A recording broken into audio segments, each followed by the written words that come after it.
plus difficile par l'autre côté. Bon. Je vais être brève, mais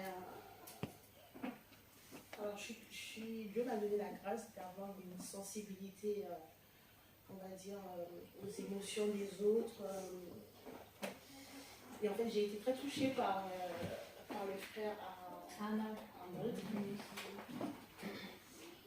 Je me retrouve un petit peu dans ce qu'il ressent. Je suis passée par beaucoup d'épreuves dans ma petite vie. J'ai 35, mais j'ai affronté déjà pas mal d'épreuves dans ma vie.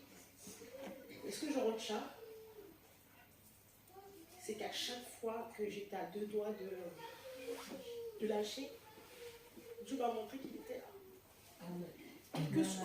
Quel que soit, des fois, on a l'impression qu'on attend une spécificité de Dieu, mais en fait, il fait vraiment comme il a envie, de différentes façons. Il utilise des fois des personnes à qui on ne pensait pas. Des fois, on aurait voulu que ce soit son frère, sa soeur, son meilleur ami. Mais non. En fait, il y a des gens autour de nous qui viennent de je ne sais pas d'où, qui sont là, que Dieu a placés. Et donc, vraiment, ce que je peux dire, c'est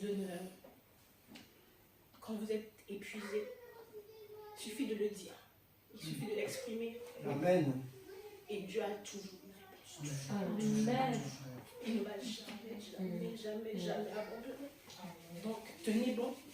Tenez bon. Lui-même, il sait pourquoi on passe par certains chemins. Comme on voit dans la Bible, les grands hommes, en général, ils n'ont pas eu une vie très, très simple. Hein. Donc, Dieu nous forme. On peut dire, nous sculpte comme un diamant. La valeur du diamant, c'est pas quand on le prend dans les mines, c'est à force d'être travaillé par le joaillier qui prend de la valeur. Donc, tout ce que je peux dire, n'abandonnez pas parce qu'il est vraiment. Amen.